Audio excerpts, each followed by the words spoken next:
Olá pessoal, tudo bem com vocês? Espero que estejam todos muito bem. Dando continuidade à nossa aula de clínica cirúrgica, hoje nós vamos falar um pouquinho sobre um outro processo, um outro tipo de assistência que ocorre no período pré-operatório. O que é período pré-operatório? Então, ao longo das aulas, vocês vão perceber que essa questão de cirúrgica é dividido em 3 períodos específicos, tá? Primeiro período é o pré-operatório, é um período que ocorre antes da cirurgia. Esse nós vamos falar sobre ele hoje, tá? O segundo período é um período transoperatório, tá? Que ocorre no momento da cirurgia. E o terceiro período é um período pós-operatório, após o término da cirurgia. Então, são esses 3 tipos de períodos, tá?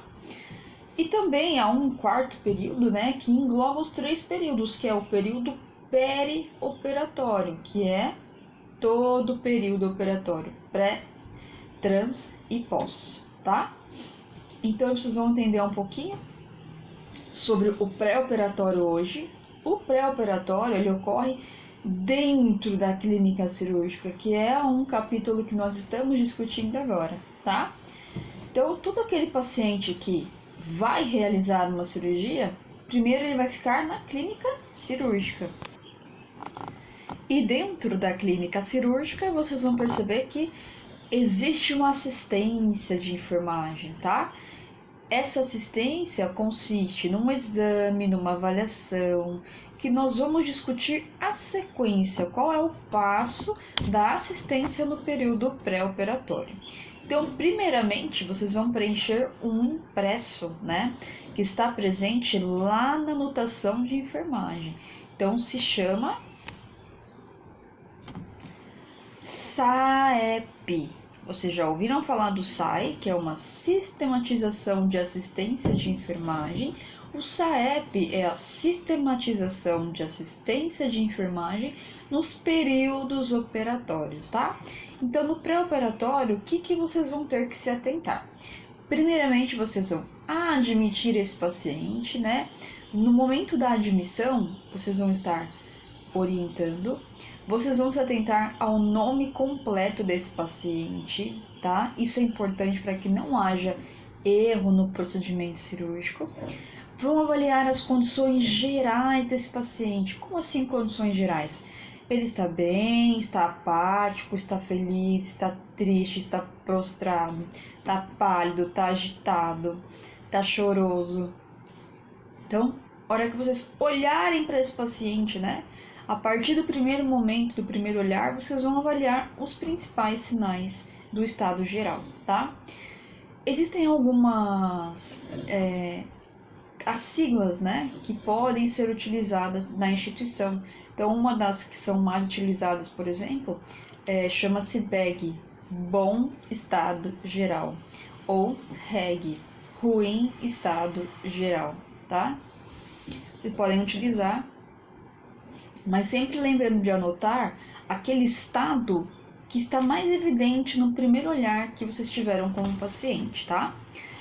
Outro tipo de coisa, de fator que vocês vão ter que se atentar bastante é anotar nesse impresso. Eu tô falando desse impresso, daqui a pouco eu mostro para vocês uma imagem de como que ele é composto, tá? Mas eu tô fazendo aqui o passo a passo dele.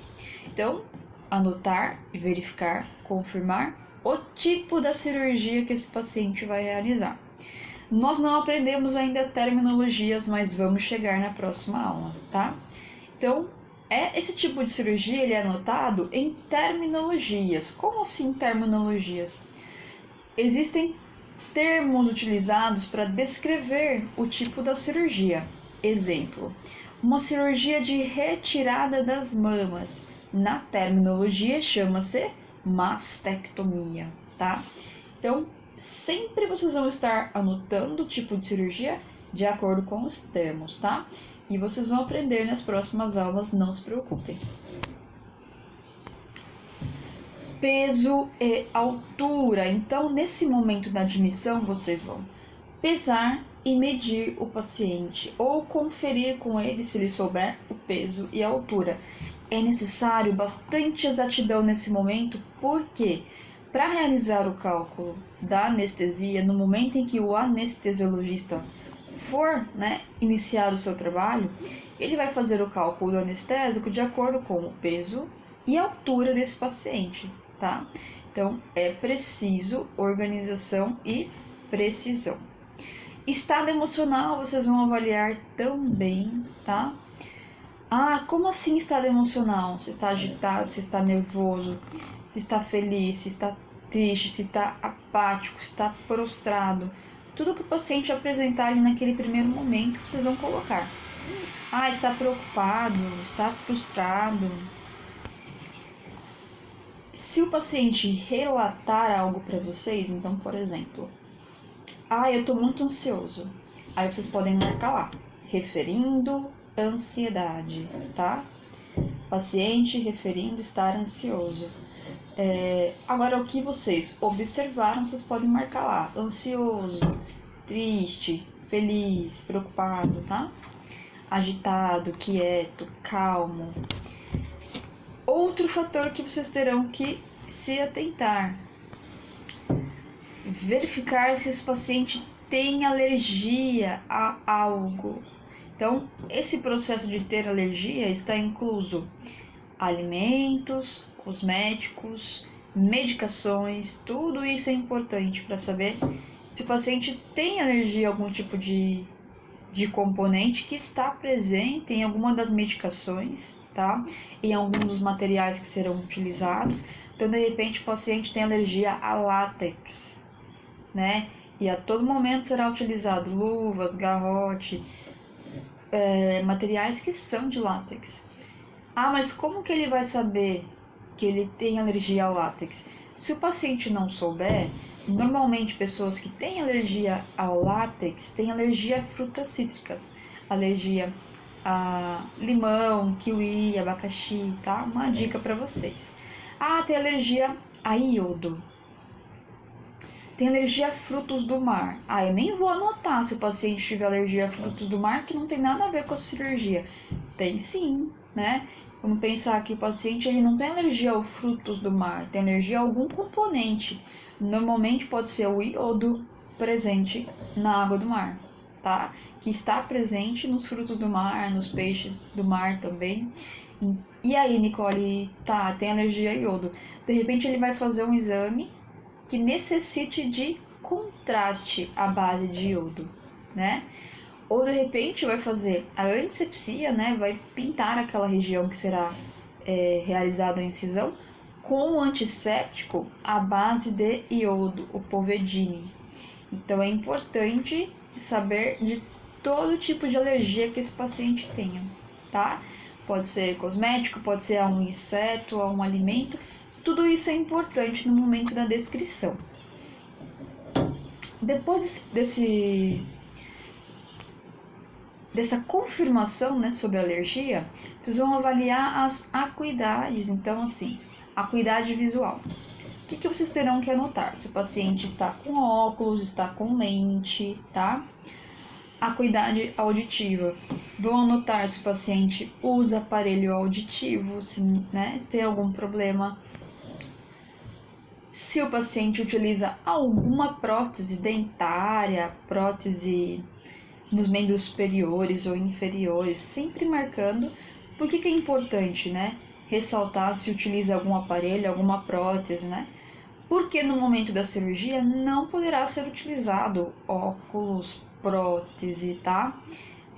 Lente de contato, nada disso. Tudo deve ser removido e guardado, tá?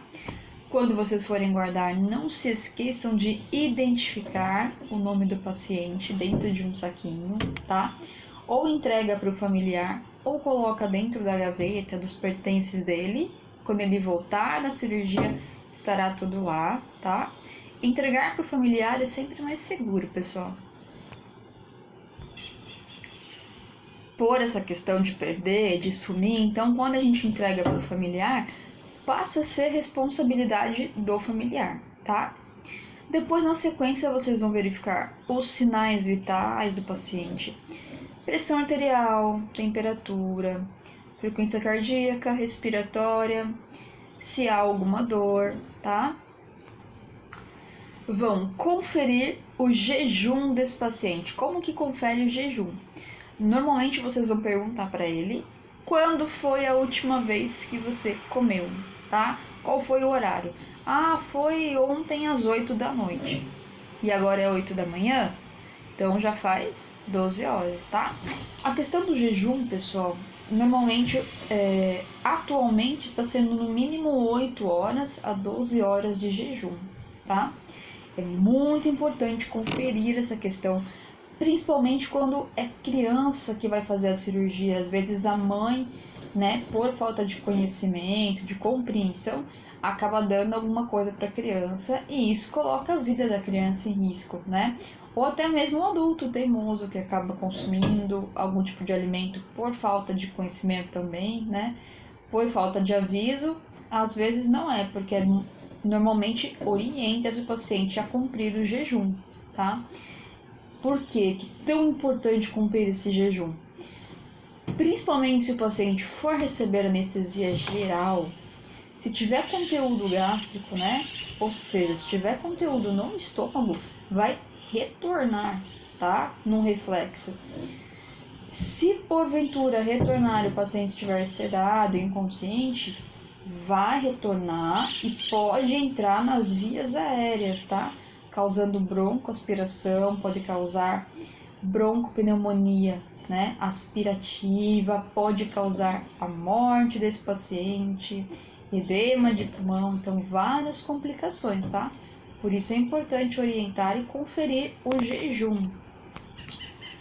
Continuando, vocês vão verificar se o paciente faz alguma terapia medicamentosa, ou seja, está tomando algum tipo de medicação, tá? Ah, Nicole, as medicações de uso contínuo, o paciente ele continua tomando ou ele para de tomar durante o dia anterior da cirurgia? Depende da prescrição médica. Normalmente medicações como hipotensores, medicações para diabetes, tá? Normalmente os médicos permitem que o paciente tome para não ter alteração no momento da anestesia. Medicações aleatórias, né? Como anticoagulantes, antiagregantes, igual o AS, por exemplo. O médico normalmente pede para suspender um dia antes, por causa do processo de coagulação, né? Que é necessário no momento do estancamento da cirurgia, né? O sangue precisa ser coagulado no pós-operatório. Aí o médico pede pelo menos para um dia antes suspender. Isso é a critério médico, né? Tem médico que vai suspender, tem médico que não vai suspender, depende da medicação e do critério médico. Mas é importante vocês anotarem todas as medicações que esse paciente faz uso, tá? Marque também se tem algum antecedente pessoal. O que é isso? Se ele tem alguma doença, histórico de alguma doença como hipertensão, diabetes. Se tem outra doença, né? Marca lá em outros. Marcar se esse paciente é tabagista. É importante que haja também um jejum do tabaco, um jejum do cigarro, tá, pessoal?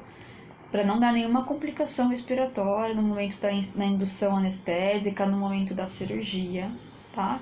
Então, orienta-se também ao paciente a ficar pelo menos 12 horas sem fumar e anotar se ele é tabagista ou não.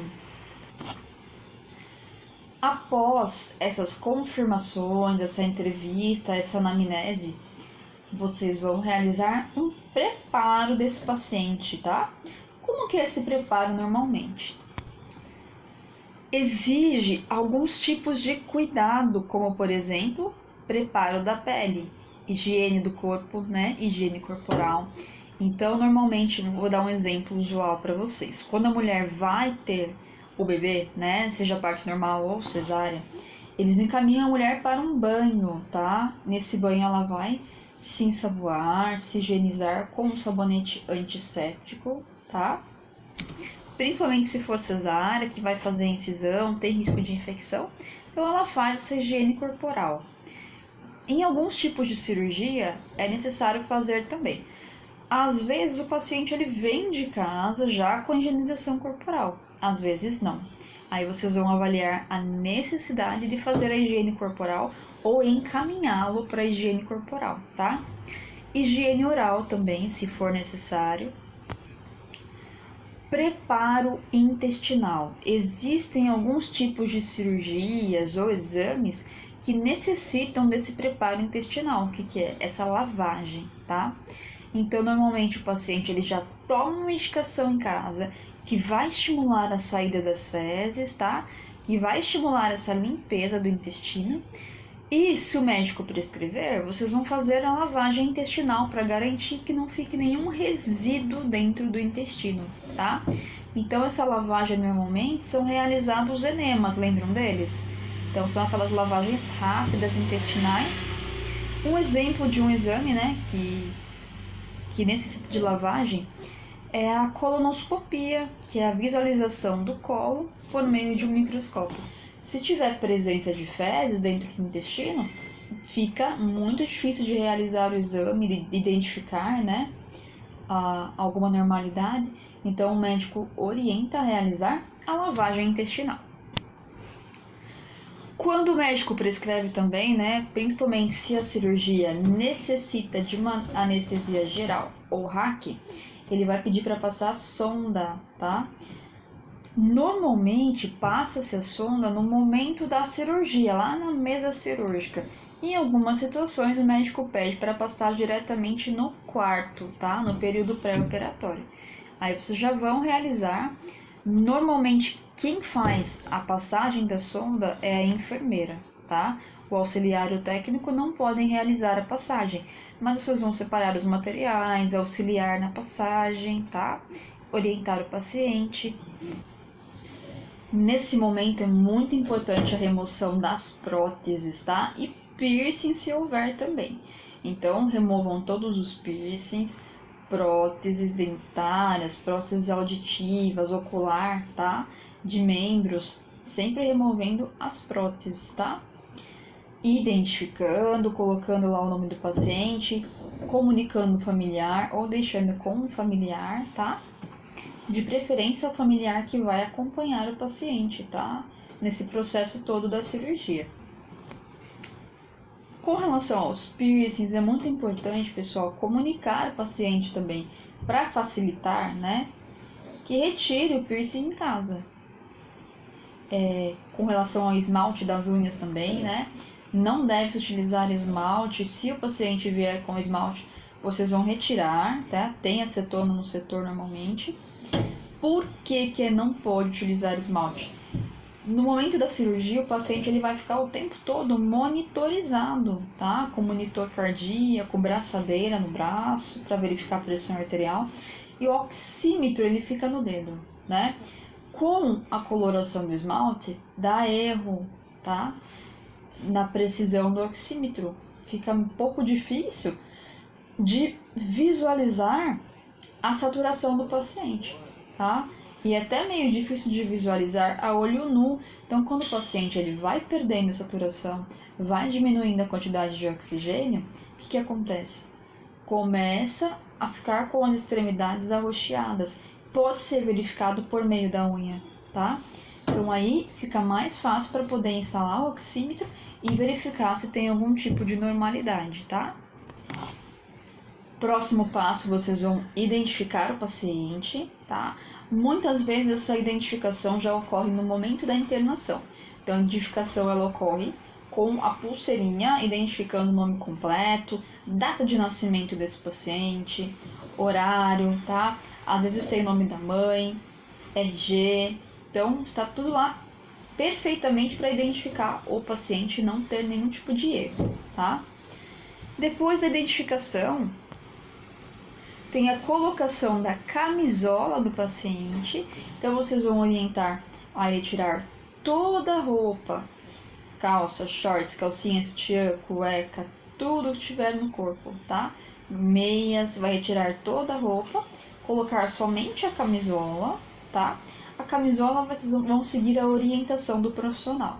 Então, em algumas situações a camisola será utilizada, né, com a abertura para frente, em outras situações com a abertura para trás, tá?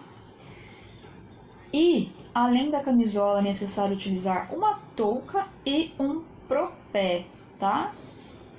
Deste modo que o paciente será encaminhado para o centro cirúrgico. Depois desse preparo físico, existem outros preparos que são do prontuário, tá? O que vocês vão realizar? Então, vocês vão reunir o prontuário, verificar se todos os exames estão completos dentro do prontuário.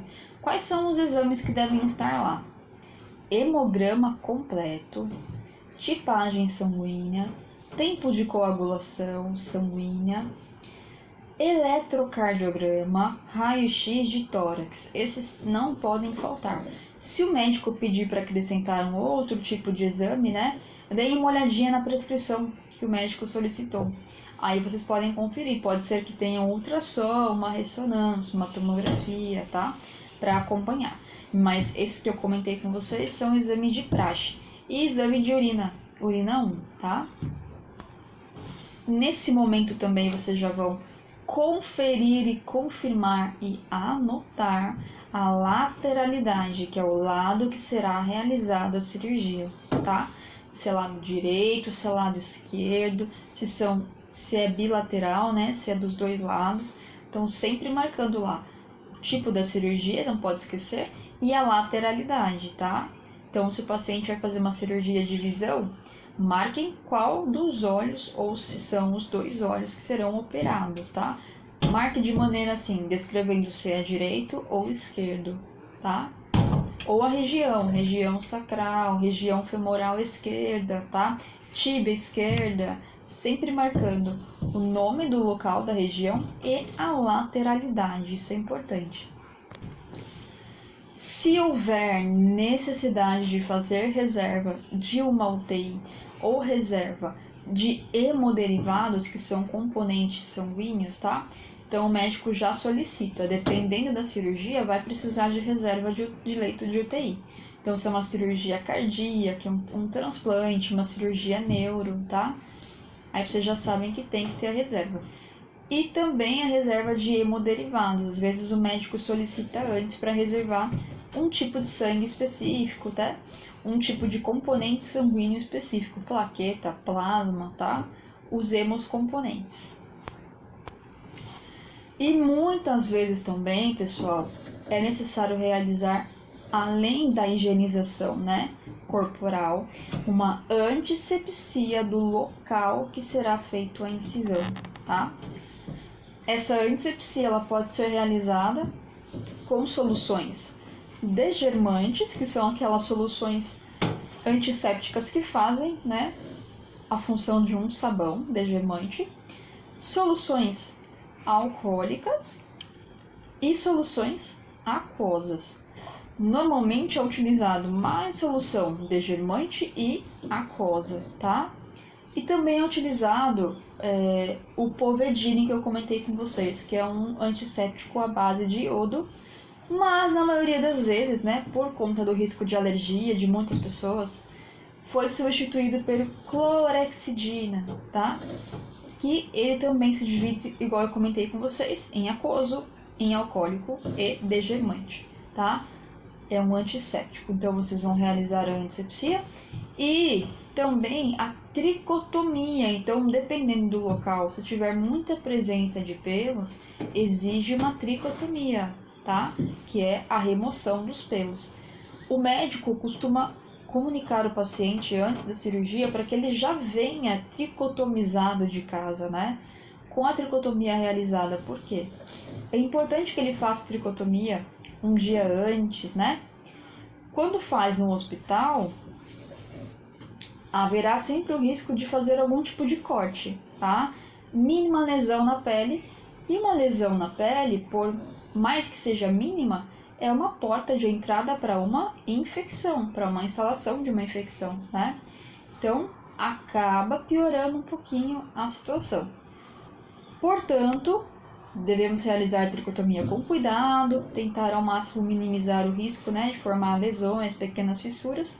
E se o paciente vier tricotomizado de casa, melhor. E sempre confiram se realmente foi realizada a tricotomia, se está de acordo a tricotomia. Às vezes o paciente não consegue realizar totalmente, né, da área que será feita a cirurgia. E a tricotomia, ela é realizada ou na casa do paciente, né, quando ele faz, ou na clínica cirúrgica no período pré-operatório, não é realizado no momento da cirurgia, tá? Já a antisepsia do local, o médico realiza na mesa cirúrgica, no momento da cirurgia. Nós vamos chegar lá, quando eu entrar em centro cirúrgico com vocês vão entender um pouquinho sobre essa antisepsia dentro da sala cirúrgica, tá? E para finalizar esse processo do período pré-operatório, vocês vão realizar a anotação de enfermagem. O que vocês vão colocar? Admissão desse paciente, né? Então, admitido, tal hora, vocês vão marcar sempre o horário. Sempre vão marcar o que vocês realizaram nesse paciente. Ah, Nicole, eu marquei já o estado geral, as condições gerais, sinais vitais no começo do impresso. Marca na anotação também, né? Então vocês vão marcar lá. Admitido em clínica cirúrgica e o horário sempre na frente. Vou marcar as condições gerais do paciente, se houver alguma queixa, né? Vou marcar lá. Encontra-se calmo, né? Sonolento ou agitado. Vai colocar se está referindo a algum tipo de dor, alguma queixa. Vão colocar o que vocês realizaram. Realizado tricotomia da região X. Ponto e vírgula. Antisepsia da região X. Encaminhado para o banho de aspersão, tá? Realizado higiene íntima, higiene oral, higiene corporal, banho no leito, tá? Então vocês vão marcar tudo que vocês realizaram, tá? E no momento em que vocês forem encaminhar esse paciente para o centro cirúrgico, então lá, ligaram no centro cirúrgico chamando o paciente para ir para a cirurgia. Vocês vão anotar sempre o horário, né? Então, 10 horas, encaminhado ao centro cirúrgico, tá? Então, isso que vocês vão anotar. O momento em que o paciente é admitido, que ele chegou, o que vocês observaram de estado geral, o que vocês realizaram, feridos, sinais vitais, mensuração de altura e peso, banho, higienização, tudo que vocês realizaram, tá? E no final, hora que chamarem para fazer a cirurgia, o horário que chamaram, vocês encaminharam para o centro cirúrgico. É importante também marcar a quem vocês entregaram, né? Se tinha algum familiar, se entregaram prótese, pertences, né? Aonde vocês deixaram, isso é importante. Removido o piercing, colocado em tal lugar, entregue para tal pessoa, tá? E vão marcar também no final a assinatura de vocês, que não pode faltar, tá? E o carimbo, né? Na enfermagem vocês terão um carimbo com a identificação do número do Corém, o nome de vocês, que é um carimbo de identificação do profissional, tá? Não se esqueçam, quando vocês forem encaminhar esse paciente para o centro cirúrgico, de conferir todo o prontuário, de pegar todo o prontuário com anotação, exames, todos os impressos necessários, tá? Para poder encaminhar esse paciente. Se tiver faltando algum exame, alguma informação, não faz a cirurgia, tá? Principalmente se estiver faltando a avaliação do anestesiologista. Então, o médico lá vai conferir tudo. No momento em que ele pegar o prontuário, ele vai conferir se está presente todos os exames, todas as informações necessárias do paciente, tá? Então, sempre confiram o prontuário. Tranquilo, pessoal? Então, qualquer dúvida, entre em contato comigo, vão me escrevendo, tá? Estarei à disposição. Por hoje, nós ficaremos por aqui. Muito obrigado, gratidão. Até a próxima aula. Um beijo para vocês.